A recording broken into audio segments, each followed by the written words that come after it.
I'm fat, but I can be your wife, the obese escaped nun declared to the struggling mountain man. That's how it started, her boots torn, breath ragged, standing in the snow outside his cabin.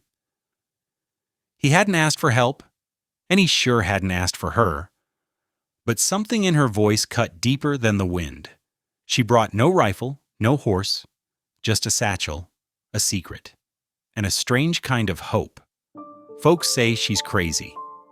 He says nothing at all. But high in the Rockies, where silence has weight and sorrow freezes deep, something's about to crack. A lawman's on the way. The thaw is coming. And two souls who've lost everything may have one last chance to choose: bitterness or grace. What if the only thing that can save you is the one thing you never asked for? Before we begin, send a quick wave in the comments. Tell me your city, your country, your vibe.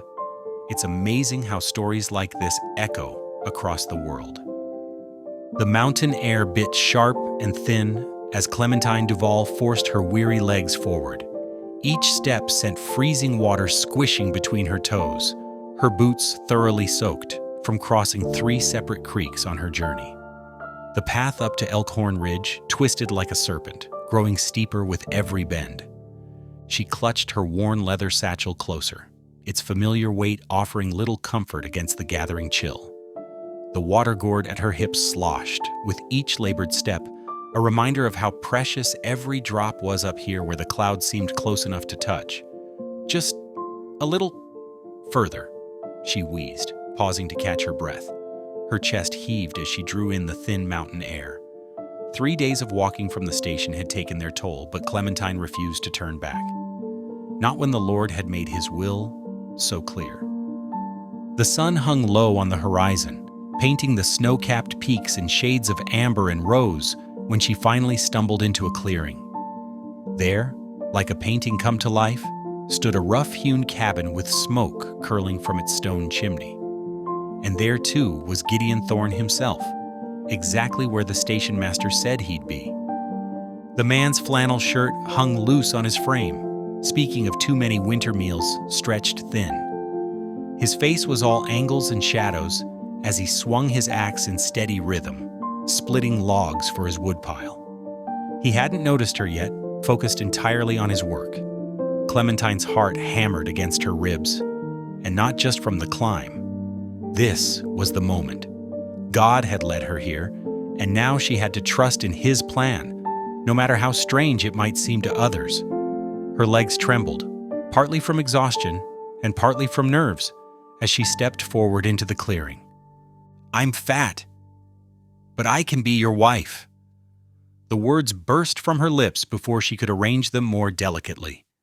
The axe in Gideon's hands jerked mid-swing. He barely managed to keep his grip on it as his head snapped up, eyes wide with shock.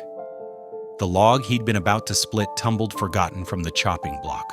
Silence stretched between them, broken only by the whisper of wind through the pines and Clementine's still ragged breathing. Gideon stared at her as if she were a bear that had wandered into his yard and started speaking in tongues. Finally, he found his voice. "Lady," he said slowly, "you've clearly lost your mind." His tone suggested he was talking to someone who might bolt or bite at any moment. Clementine straightened her spine, ignoring the protest of her tired muscles. "I ain't crazy, Mr. Thorne. I'm following God's calling, plain and simple." She met his bewildered gaze steadily.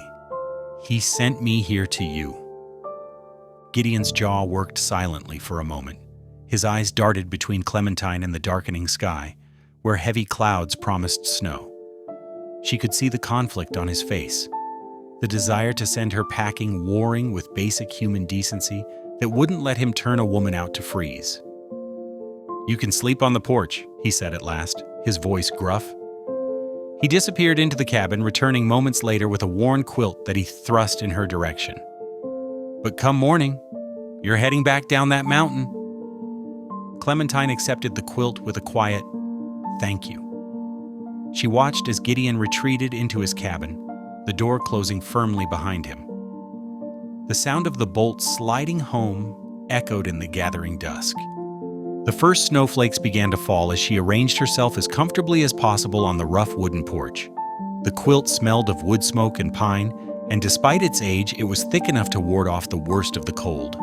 Clementine folded her hands across her chest, gazing up at the gray sky through swirling snow. Her whispered prayer rose like steam in the frigid air. "Lord, you brought me here. Now help him see." She closed her eyes, feeling the gentle touch of snowflakes on her face. The mountain's silence wrapped around her like a second blanket, broken only by the occasional crackle of the fire inside and the soft creak of timber as the cabin settled for the night. Despite the cold, despite the hard boards beneath her, and despite Gideon's rejection, a sense of peace filled her heart. She was exactly where she was meant to be. Dawn crept over Elkhorn Ridge, painting the fresh snow in shades of pearl. Gideon stepped onto his porch, ready to start his morning chores, and nearly stumbled over Clementine's sleeping form. Frost sparkled on her black shawl like tiny stars, and her breath came out in small, visible puffs.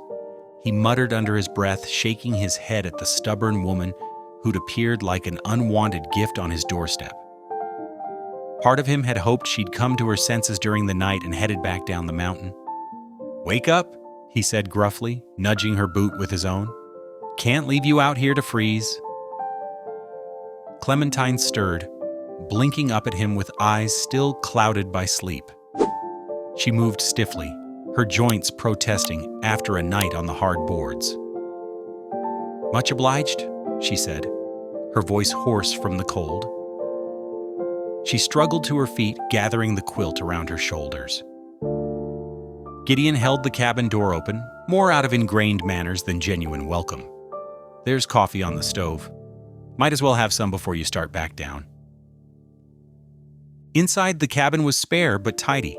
A pot of coffee bubbled on the iron stove, and the remains of morning biscuits sat on a tin plate.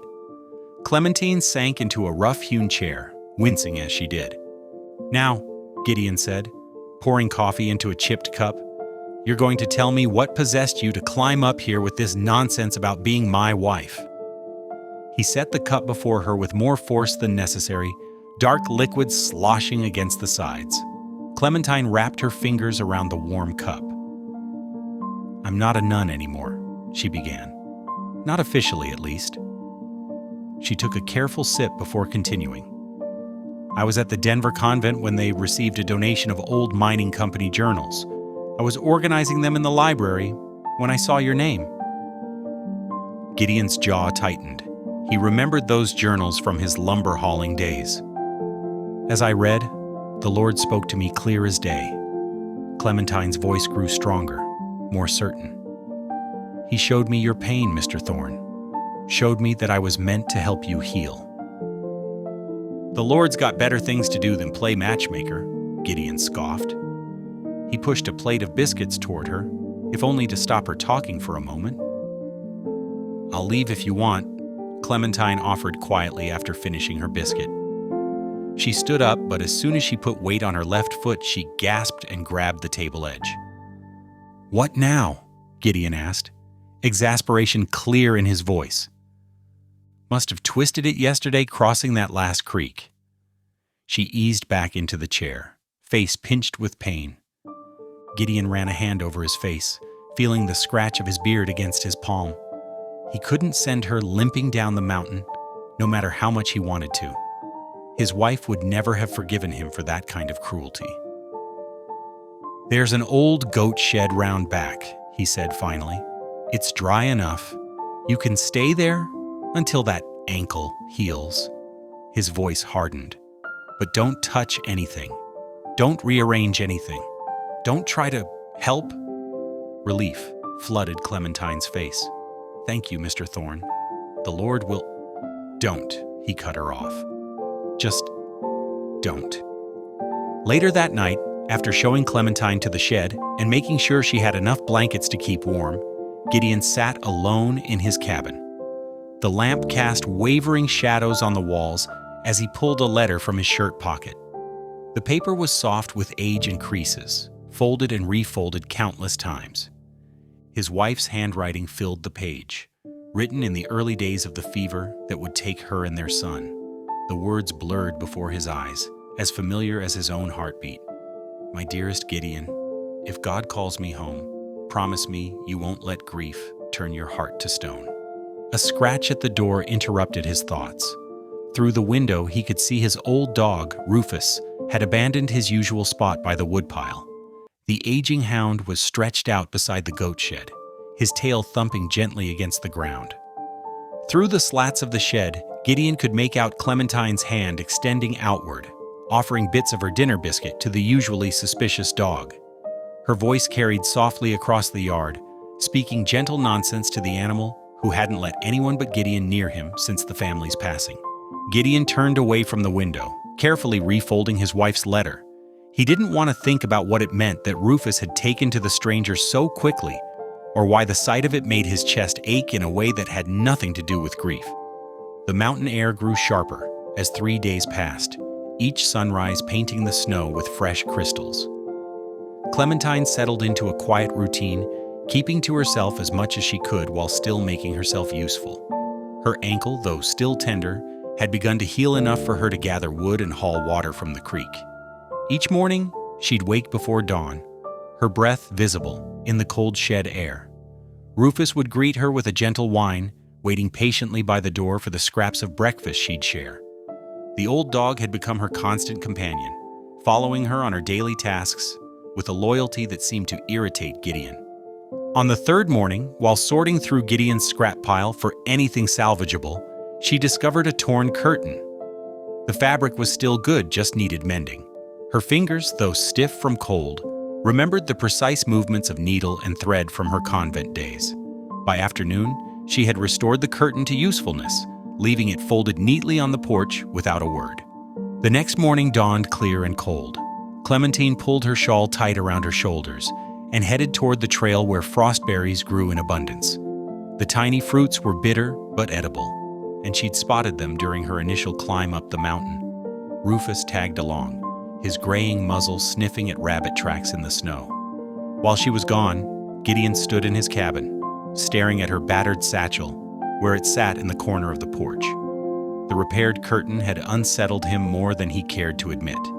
It spoke of permanence, of someone trying to make a home. With quick, decisive movements, he grabbed the satchel and opened it. Inside, he found few personal belongings, some spare clothing, a worn prayer book, and a bundle of letters tied with string. The first letter he opened was written in elegant script, the paper bearing the seal of the Denver Convent of the Sacred Heart. "Dearest Sister Clementine," it began, "I implore you to reconsider your departure. Your place is here, among those who understand your struggles." Another letter, more urgent, "Your actions worry us deeply. Please return to the safety of our walls." At the bottom of the satchel, a newspaper clipping caught his eye. The Rocky Mountain News, dated just 2 weeks prior. "Unstable woman flees sacred vows.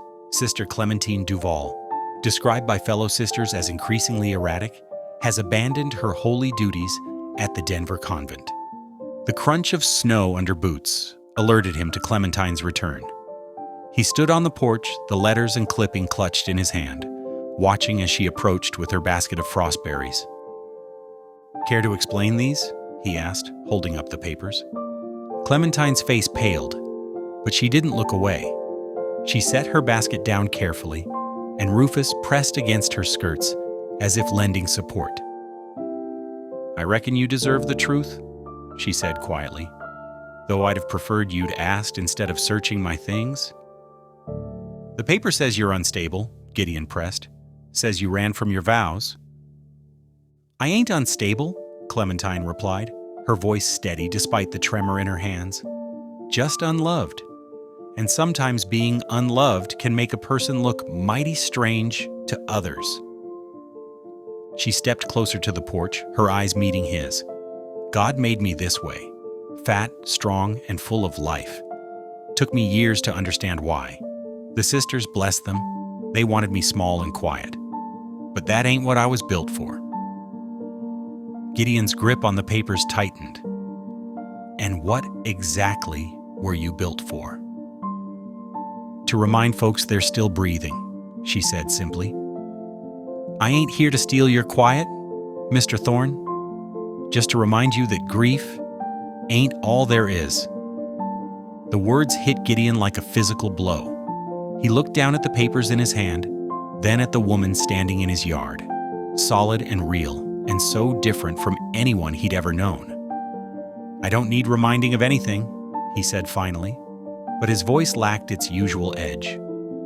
Clementine nodded, picking up her basket. Maybe not, but I'm here all the same. She turned and walked back to the shed, Rufus trotting faithfully beside her. Gideon watched her go, then slowly tore the newspaper clipping into tiny pieces, letting the mountain wind carry them away. That evening, as darkness settled over Elkhorn Ridge, Gideon stood in his cabin stirring a pot of rabbit stew. The same questions kept circling in his mind, about grief and God and women who walked up mountains because they believed they were called there. When the stew was done, he filled a bowl to the brim. Without allowing himself to think too hard about what it might mean, he walked to the shed and placed the bowl by the door. The warm aroma of herbs and meat rose in the cold air, and he could hear Clementine's quiet movements inside. He turned and walked away without a word, but something had shifted, as subtle and significant as the changing of seasons. The bitter cold of pre-dawn crept through the cabin's log walls, rousing Gideon from his restless sleep. Something felt wrong. The mountain silence was too complete, missing the usual soft snores of Rufus from the porch. He pulled on his boots and coat, grabbed his rifle more from habit than thought, and stepped outside. Fresh snow had fallen during the night, but clear tracks led away from the shed, both dog prints and the deeper marks of Clementine's boots. Gideon's chest tightened. He told himself it was anger at her foolishness, not worry, that spurred him to follow the trail. The tracks wound upward through the pines, heading toward the eastern overlook. The sky was just beginning to lighten, turning the snow from black to purple-gray. Gideon's breath came in white clouds as he climbed, following the meandering path where Clementine had clearly struggled in the deep drifts. He heard her voice before he saw her. Clear and steady, it carried on the still morning air. Lord, I thank you for Mr. Thorne's stubborn heart. Some might call it hardness, but I reckon it's proof he's still fighting, still caring enough to push back against the world. That's your doing, Lord. You kept that spark alive in him, even when grief tried to snuff it out. Gideon stopped, his boots frozen mid-step. Rufus lay curled at Clementine's feet as she knelt in the snow, her face turned toward the lightening sky. She hadn't heard him approach. And thank you for leading me here, even when others called me mad for it. You know I ain't crazy, Lord. Just following your voice, same as always. You'll freeze to death up here, Gideon said gruffly, making her start. Clementine turned, her cheeks pink with cold. Mr. Thorne, I didn't mean to worry you. Just needed some quiet time with the Lord. Could have prayed in the shed, he muttered, extending his hand to help her up. Her fingers were like ice against his palm. Sometimes a soul needs more sky than walls, she said, wincing as she got to her feet. Her bad ankle was clearly paining her. Without a word, Gideon offered his arm for support. They made their way slowly down the trail, Rufus trotting ahead through the snow. When they reached the cabin, Gideon surprised himself by opening the door instead of steering her toward the shed. Get warm by the fire, he said gruffly. Can't have you freezing to death on my property. Bad for business. Clementine's smile was quick and bright as she settled near the hearth. While she warmed her hands, she glanced around the cabin's single room, at the stack of dishes by the wash basin, the pile of torn shirts awaiting mending, the thin layer of dust on everything. Would you mind if I baked some bread? She asked. I noticed your flour barrel's still half full, and fresh bread helps a house feel more like home. Gideon shrugged, which Clementine seemed to take as permission. Soon the cabin filled with the sounds of her working, humming softly, kneading dough, gathering what she needed. Her movements were sure despite her size, graceful in their own way. As she worked, she began to talk, her voice soft but clear. "I was engaged once back in Kansas. His name was Amos. He worked our neighbor's farm, saved every penny to build us a house." Her hands never stopped moving as she spoke. Then came the flash flood. "I was up at the house, but Amos was checking the creek banks. They never even found his body." The dough made a soft sound as she punched it down. "I figured it was God's punishment, me surviving while Amos died. So I went to the convent, tried to make myself small and quiet as penance." She shook her head. "Took me years to understand that wasn't what the Lord wanted at all." Gideon sat heavily in his chair by the fire. "My Sarah," he said, the words rough in his throat. "She was strong as mountain oak. Never complained, even when times were lean. Our boy, William, he was just like her. Bright eyes, quick laugh." He stared into the flames. 2 winters ago, the pox took them both in less than a week." Clementine's hands stilled on the dough. "I'm so sorry," she said softly. "Weren't nothing to be done," Gideon replied. "Doctor couldn't even make it up the mountain through the snow. I had to." His voice cracked. "Had to bury them myself when the ground thawed." Silence filled the cabin, broken only by the crack and pop of the fire. Then Clementine began working the dough again, her movements gentle and steady.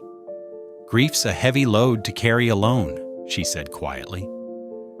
Gideon didn't respond, but he watched as she shaped the bread and set it to rise.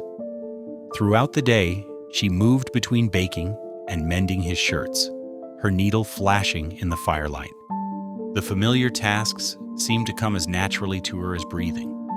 As evening settled over the mountain, snow began falling again outside the windows. But inside, the cabin felt warmer than it had in 2 long winters. The scent of fresh bread filled the air, and somewhere in the corner, Rufus snored softly, content. The days settled into a gentle rhythm as January's grip held firm on Elkhorn Ridge. Each morning, Clementine rose before dawn, stirring the banked coals to life in the shed's small stove. She would kneel in prayer until the sun's first rays painted the snow-covered peaks in shades of rose and gold. Inside the cabin, Gideon would wake to the smell of coffee brewing and biscuits warming on the hearth. Though he rarely spoke during these early hours, his nods of acknowledgement grew less curt, his movements less guarded. Clementine filled the quiet hours with purpose. Her strong hands made quick work of tasks long neglected. Dusty windows gleamed again, letting in winter's pale light. Worn shirts found their way back to usefulness under her careful mending. The cabin's wooden floors, scrubbed with sand and determination, began to show their natural warmth again. Each afternoon when the sun stood highest, Clementine would settle near the window with her treasured book of Psalms.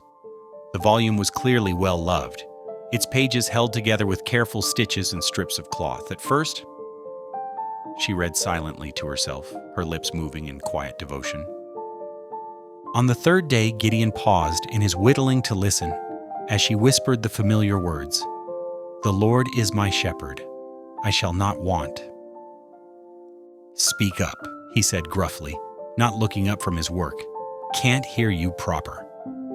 After that, Clementine's clear voice became part of their daily ritual, reading ancient words of comfort that seemed to fill the empty corners of the cabin. Gideon never commented, but his hands would slow their work, and sometimes his eyes would close as if in rest.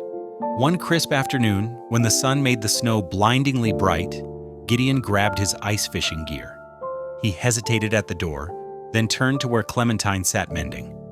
"Coming?" he asked, the word barely audible. Clementine's face brightened like sunrise. She wrapped herself in her shawl and followed him down to the frozen creek, her steps careful on the packed snow.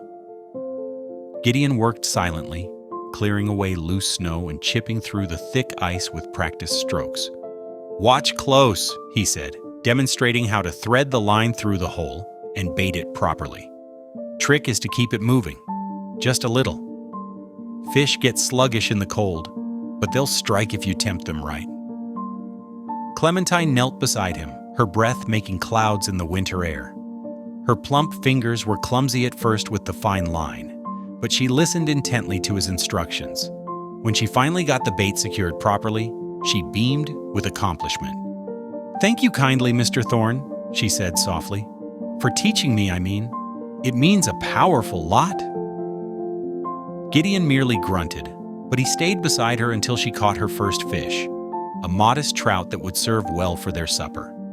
Her delighted laugh echoed off the snow-covered banks, and for a moment the corner of his mouth twitched upward. That evening, while Gideon wrote in his journal by lamplight, Clementine worked quietly with needle and thread. Her stitches were neat and small, despite the failing light. When she finally went out to her shed for the night, she left something folded on his pillow. It was a simple quilt square, roughly the size of his palm. In somewhat uneven red stitches, she had embroidered his name, Gideon. Around it, she had stitched a border of pine trees, their shapes crude but recognizable. It was far from fine work, but something about the careful stitches made his throat tight. Gideon stood for a long time, holding the square in his rough hands. Finally, he moved to the hearth and dragged a second chair next to his own. He positioned it carefully, making sure it had a clear view of both the fire and the window where Clementine liked to read. When dawn broke the next morning, Gideon was already outside. The sound of scraping and shuffling drew Clementine from her shed. She stood watching as he carried her few belongings into the cabin, her trunk, her prayer book, her sewing basket. "Shed's no place for a person," he said shortly, not meeting her eyes. "Weather's turning colder." Inside the cabin, he had arranged her things near the window where she usually sat to read. The second chair still waited by the fire, a clear invitation in its presence. Clementine's eyes filled with tears, but she blinked them back quickly. "Much obliged," she said softly, her voice steady despite the emotion clearly visible on her face. Gideon nodded once, then went outside to tend to his morning chores. Through the window, Clementine watched him move through the snow, his shoulders somehow less bowed than they had been a week ago. She touched the rough-hewn wall of what was now her home and whispered a quiet prayer of thanksgiving. The mountain air grew softer as February crept toward March. Patches of bare earth emerged from beneath the melting snow like islands in a white sea. The changing season brought with it a subtle shift in the rhythm of life at Gideon's cabin.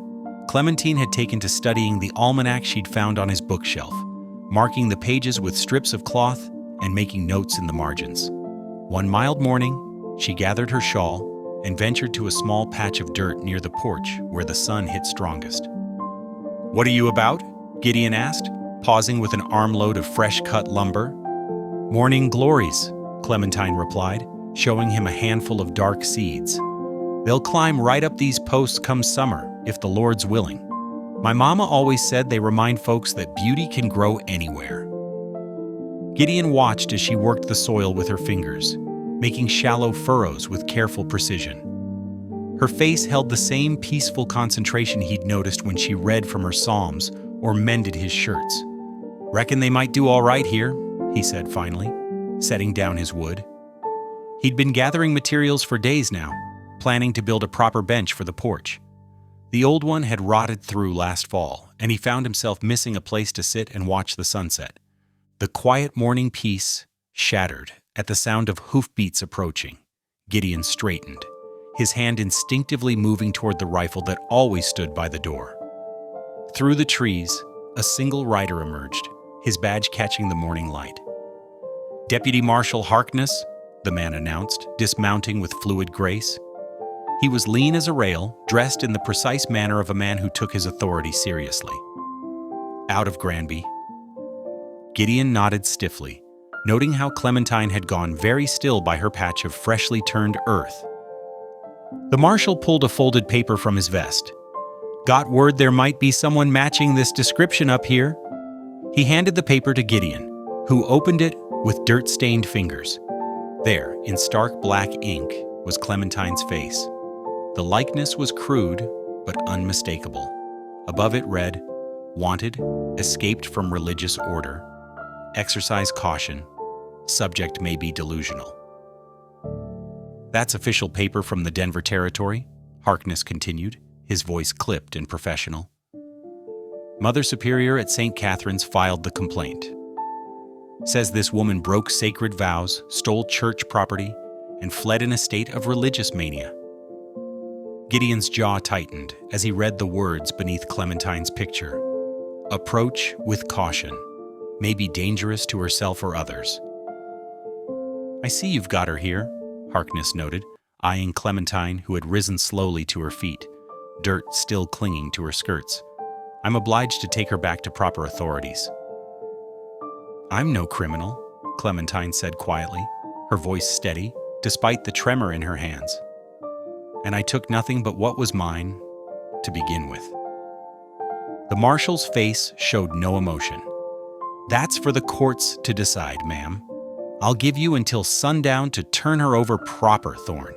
After that, I'll have to consider you in violation of territorial law for harboring a fugitive. I'll go quietly, Clementine offered, stepping forward. No need for anyone else to suffer on my account. No? Gideon's voice was rough but firm. He moved to stand between Clementine and the marshal, his shoulders set.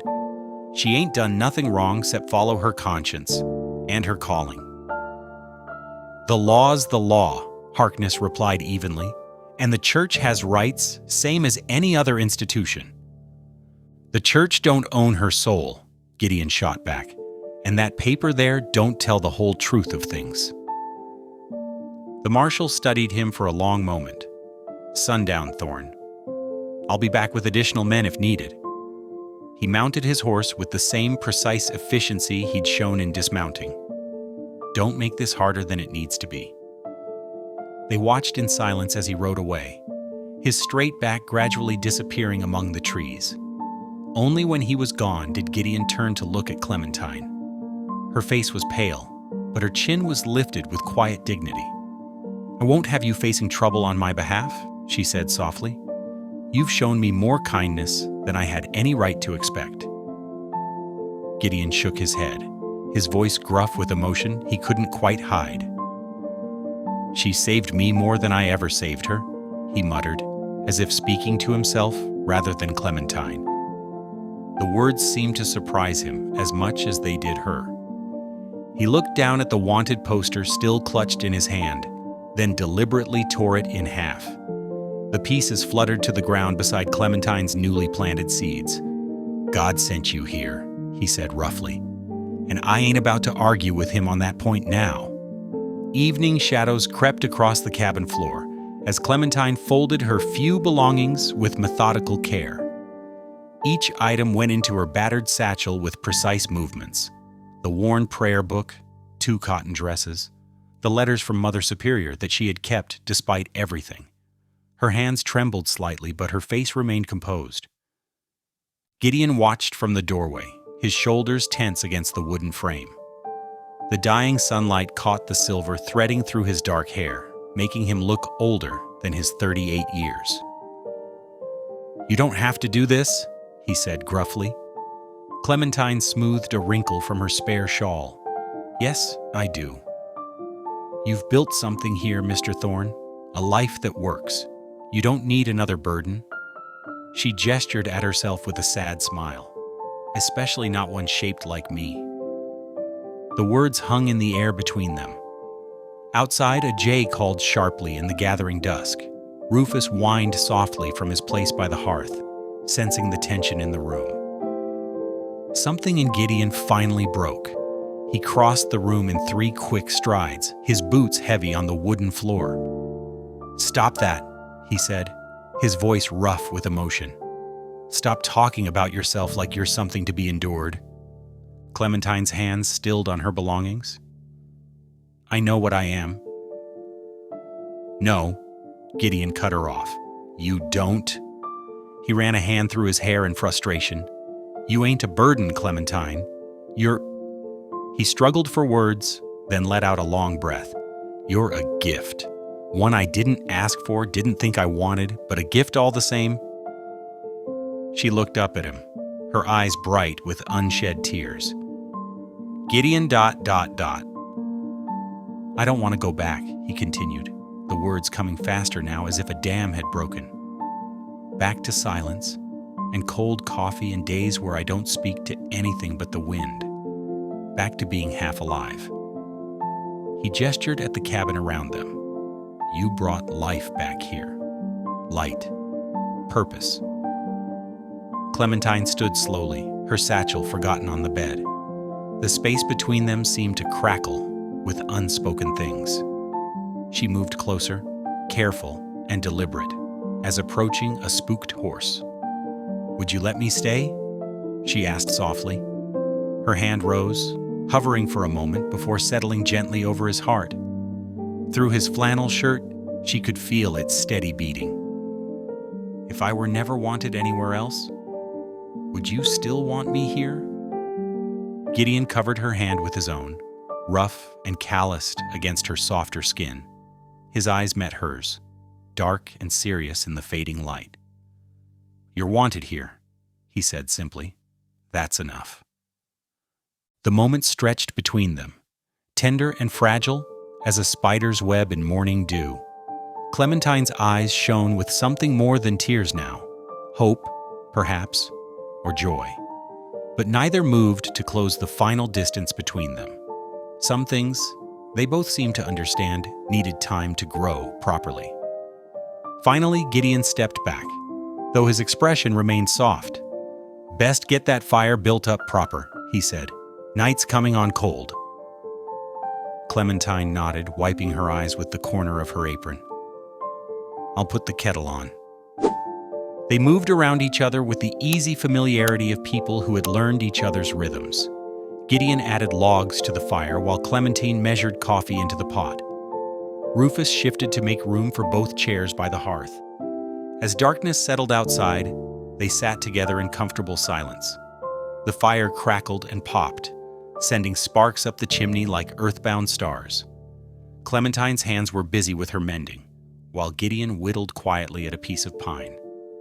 Neither felt the need to fill the air with words. The quiet between them wasn't the hollow silence of loneliness anymore. It had become something else, something warm and content, like a well-worn quilt or a favorite hymn. In that peace, they both knew that whatever tomorrow might bring, they would face it together. Spring crept into Elkhorn Ridge like a shy fawn, tentative at first, then bolder with each passing day. The snow retreated up the mountainsides, leaving patches of fresh grass in its wake. With the changing season came a gentle shift in the rhythm of life at Gideon's cabin. They fell into an easy pattern together. Mornings began with Clementine's quiet humming as she stoked the fire and set coffee to boil. Gideon would emerge from his room to find fresh biscuits cooling on the table, and they would share breakfast while planning the day's work. The old fence line needed replacing, rotted through in places from winter's harsh grip. Together, they tackled the project with determined spirits. Gideon showed Clementine how to notch the posts properly, his hands steady, as he guided hers on the saw. She might not have had the strength to drive the posts as deep as he could, but she made up for it with persistence, tamping the earth firm around each one until it stood true. You're getting the hang of it, Gideon said one afternoon, watching her work. There was approval in his voice, and something else, pride maybe. Clementine wiped sweat from her brow with her sleeve. Reckon I am. Though I surely wish I had known about fence mending back at the convent. Might have saved us some trouble with Sister Agnes's wandering goats. One morning, as they shared coffee on the porch, Rufus's eager barking announced a rider approaching. It was young Tommy from the station carrying mail. Among the usual supplies was a letter addressed to Clementine in familiar handwriting. Her hands trembled slightly as she opened it. It's from Sister Mary Catherine, she explained to Gideon. She left the order last year to Mary. Her eyes moved quickly over the pages, growing brighter with each line. Oh, she says she'll testify for me, about my soundness of mind. She says I was never unstable, just... Clementine's voice softened. Just meant for a different kind of service? Gideon nodded, something easing in his expression. That evening, he disappeared into his room for a long while. When Clementine passed by, she heard the scratch of pen on paper. Through the crack in the door, she glimpsed him writing in a small leather-bound book. His son's old journal, she realized, with a catch in her throat. The weather turned warmer, and with it came the spring melt. The creek, that had been so peaceful all winter, began to swell with snowmelt from the high country. The wooden footbridge, their only easy crossing to the south pasture, groaned under the rising water. "We need to secure it," Gideon said one morning, eyeing the rushing water, "or we'll lose it to the flood." They worked together, threading heavy rope through the bridge supports. Clementine held the lines taut while Gideon tied complex knots, the skills of his logging days evident in every movement. The water roared beneath them, brown with silt and flecked with foam. A sudden crack split the air. One of the support posts had given way, and Gideon, caught off balance, pitched sideways into the rushing creek. "Gideon!" Clementine's scream barely carried over the water's roar. Without hesitation, she grabbed the nearest rope and waded in, her skirts immediately heavy with water. The current was fierce, but Clementine was fiercer. She planted her feet as best she could on the slick rocks and threw the rope toward Gideon's flailing form. He caught it on the second try, and Clementine pulled with all her might, her whole body straining against the water's power. Slowly, inch by precious inch, she drew him toward the bank. When he was close enough, she reached out and grabbed his sodden jacket, hauling him the rest of the way to safety. They collapsed together in the mud, both gasping for air. For a moment, there was only the sound of their heavy breathing and the endless rush of water. Then, something extraordinary happened. Gideon began to laugh. It started low in his chest, then grew until it filled the air around them, deep and free and full of life, like nothing Clementine had heard from him before. "Well," he said finally, still chuckling as he pushed wet hair from his eyes, "maybe you can be my wife after all." Clementine stared at him, mud splattered and soaked to the bone, and felt her heart swell like the creek in spring flood. "Is that a proper proposal, Mr. Thorne?" "Reckon it is." He sat up, suddenly serious despite his dripping clothes. "You saved more than just my life today, Clementine. You saved all of me, bit by bit, since the day you showed up on my porch." She reached out and squeezed his hand, feeling the strength in it, the life. "Then I reckon my answer is yes." They helped each other to their feet, both unsteady but supporting one another. Above them, the sun broke through the clouds, turning the spray from the creek into momentary rainbows. Neither of them noticed the bridge was still only half secured. There would be time enough for that later. For now, they had found something far more important, a future worth building together. A week passed like honey dripping from a warm spoon. The mountain air had softened, carrying the sweet scent of wild roses and fresh pine. Clementine had risen before dawn, packing a wicker basket with care.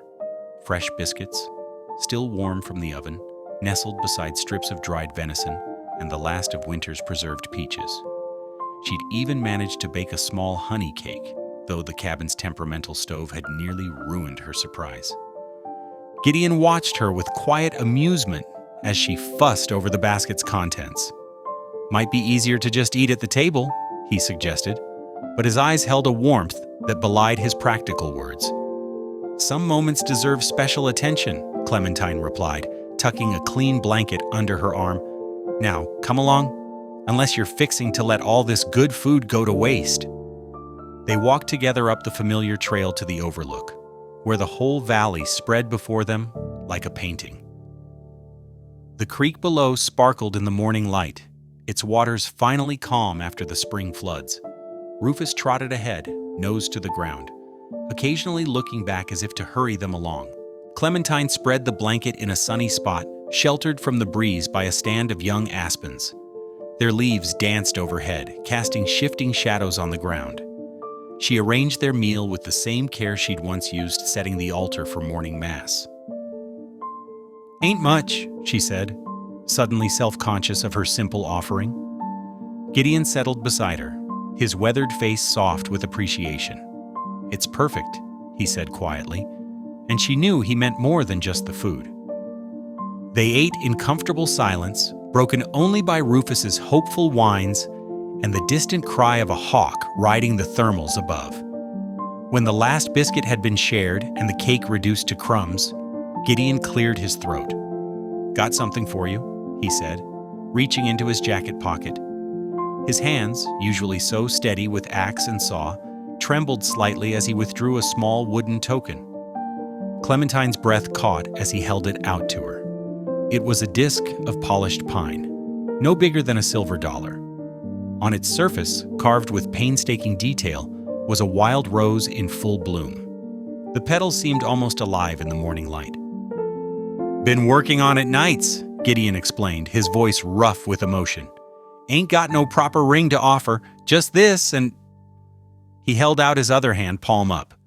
"Just the rest of my days if you'll have them." Tears spilled down Clementine's cheeks, cutting shining trails across her sun-warmed face. She pressed the wooden token to her heart, feeling its smooth edges against her palm.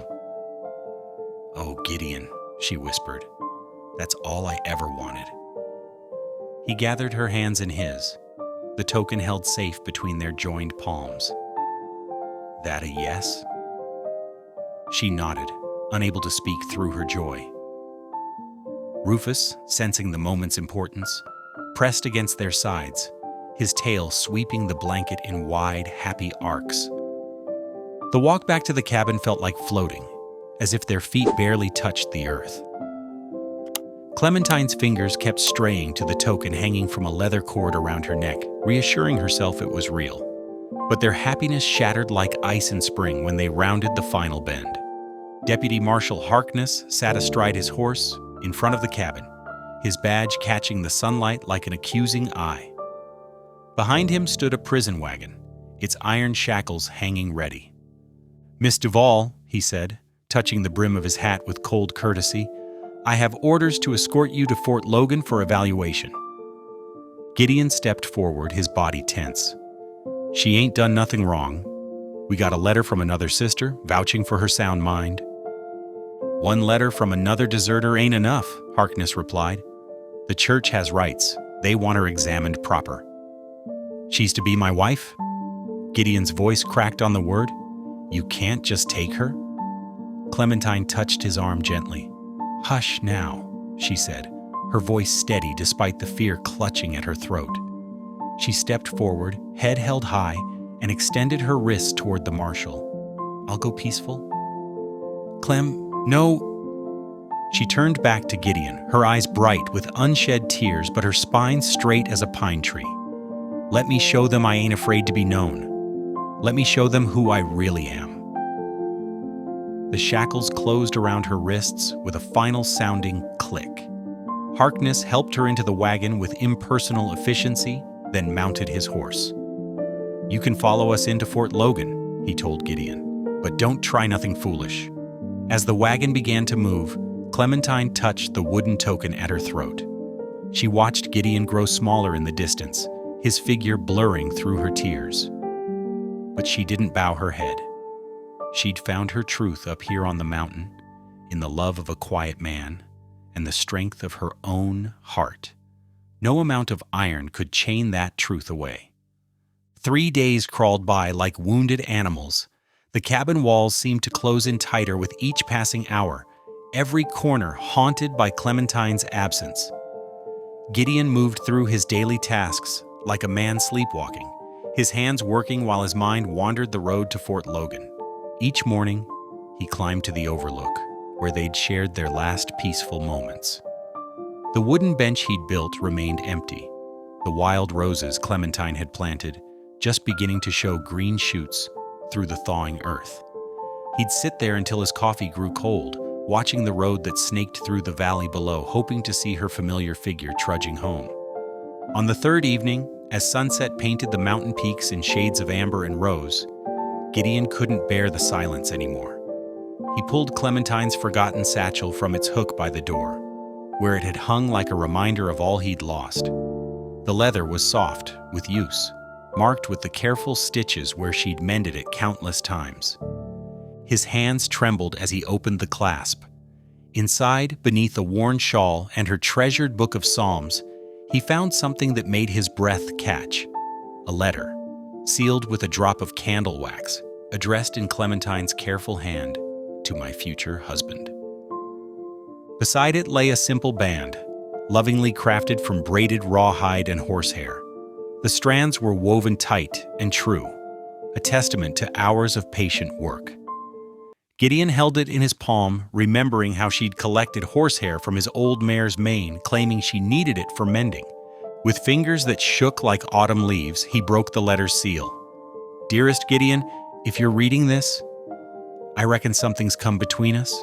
Maybe it's the law, or the church, or just the hard ways of the world.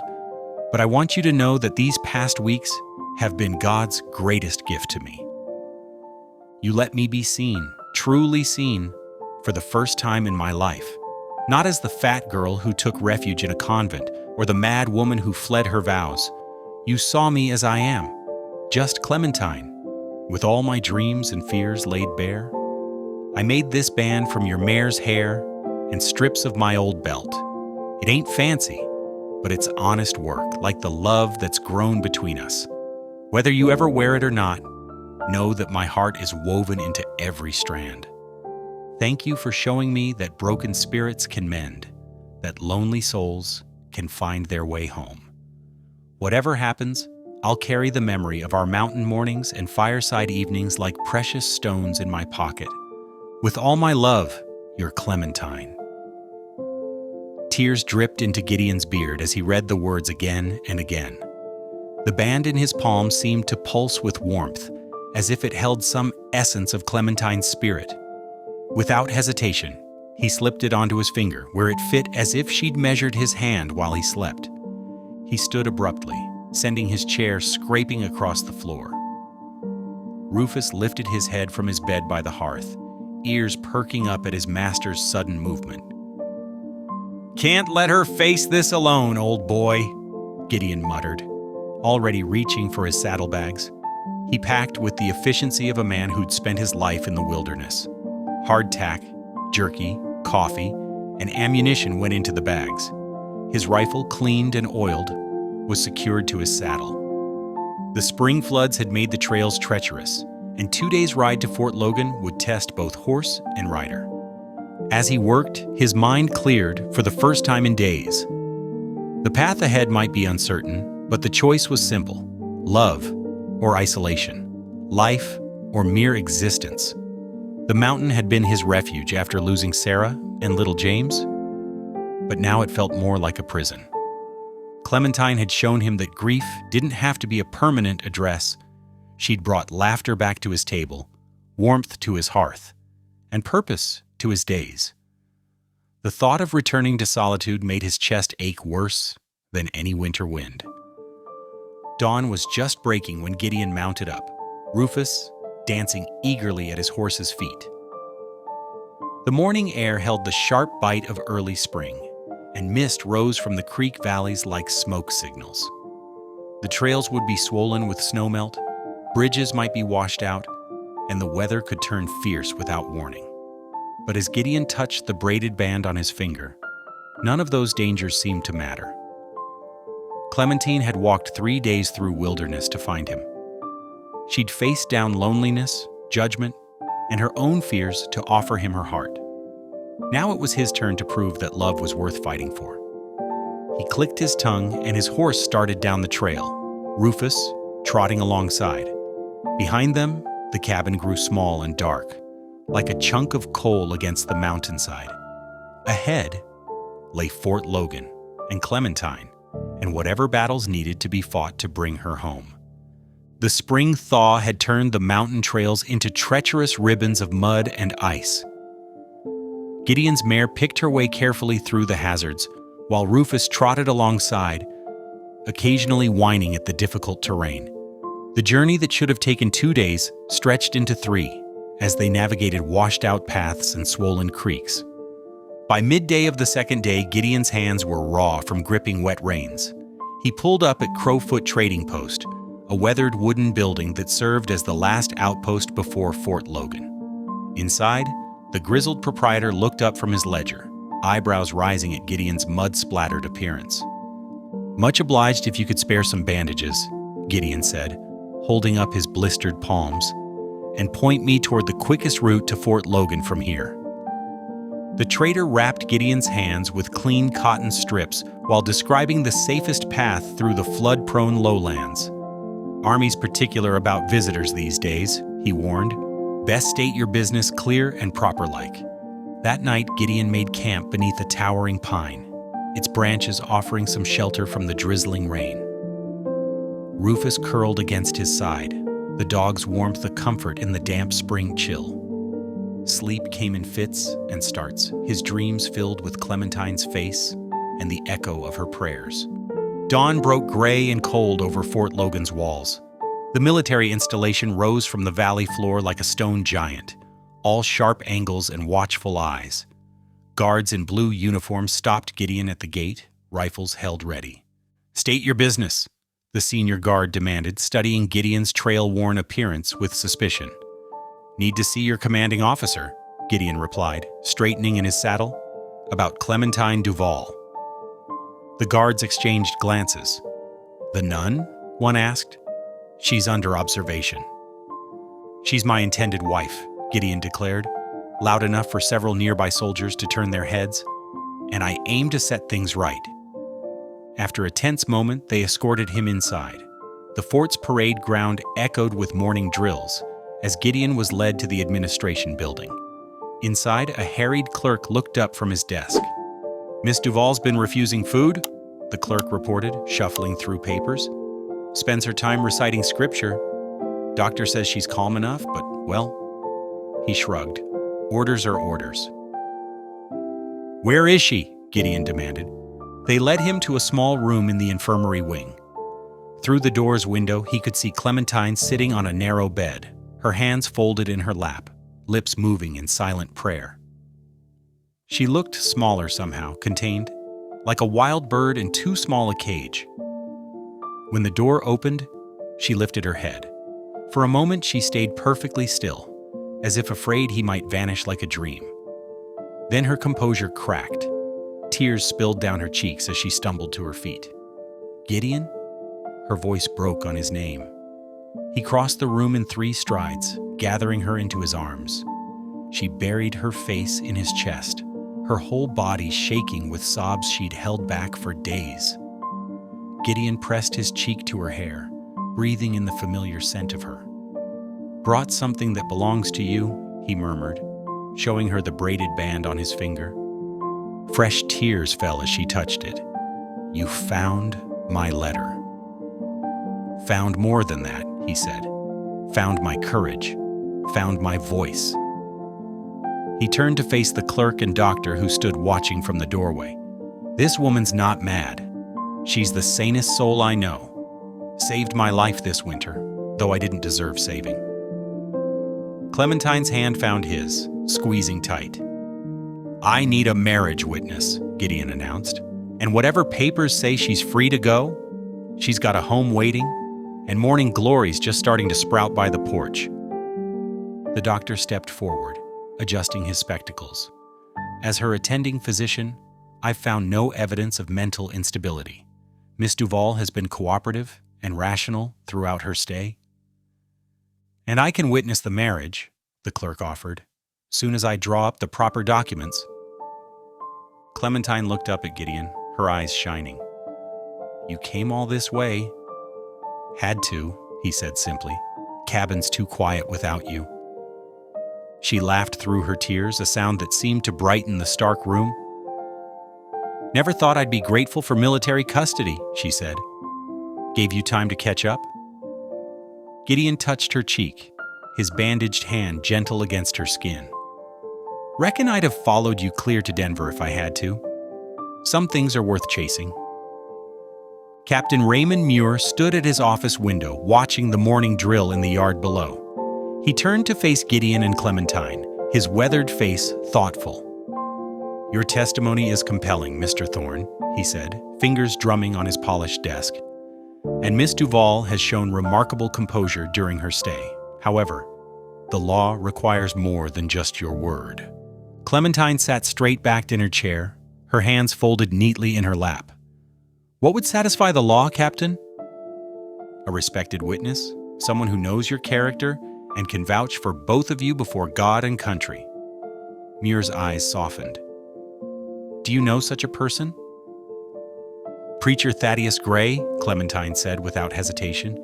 He married my cousin Sarah. He rides circuit through these parts. The tobacco-stained preacher? Muir nodded with recognition. He passed through last month. Good man. Straight as an arrow. He's due back any day, Gideon added.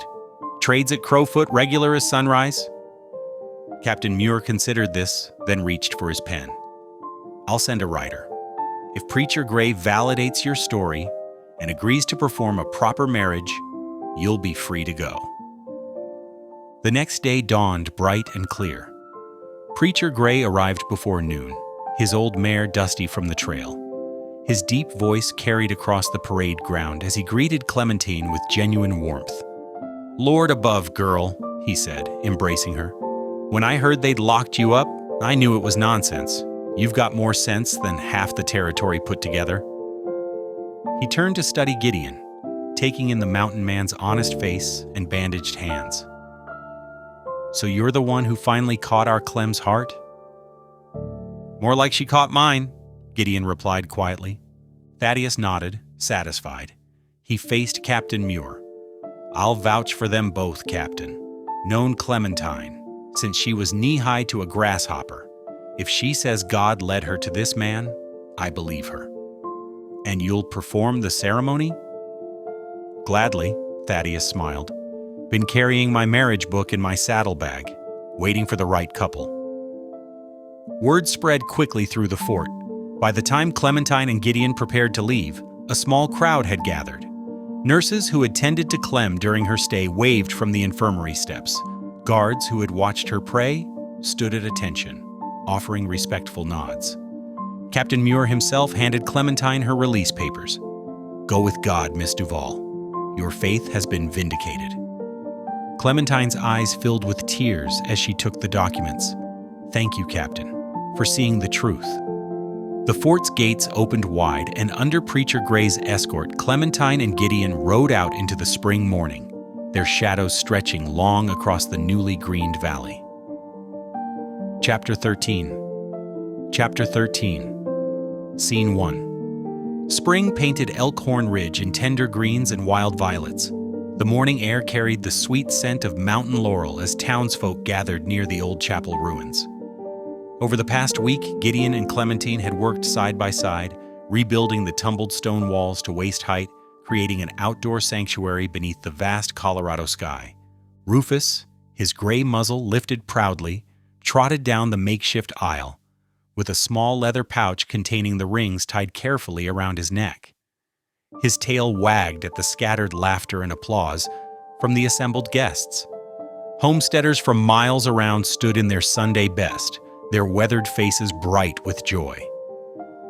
Even Deputy Marshal Harkness lingered at the back, his badge catching the morning light as he shifted his weight from boot to boot, a thoughtful expression softening his usually stern features. Near the front, Morning Star, the elderly Ute leader who had long observed Gideon's solitary existence from afar, stood dignified in his ceremonial vest. In his hands, he held a delicately woven cloth, its pattern speaking of mountains and flowing water. Preacher Gray stood before the rebuilt altar, his worn Bible open in his tobacco-stained hands. His deep voice carried across the gathering as Gideon took his place beside him. When Clementine appeared at the path's bend, a hush fell over the assembly. She wore a simple blue dress, her hair crowned with mountain wildflowers. Her face glowed with quiet joy as she walked toward Gideon, her steps sure and steady on the rocky ground. Dearly beloved, Preacher Gray began, his words carrying the weight of sacred tradition, we gather here under God's own sky to join these two souls.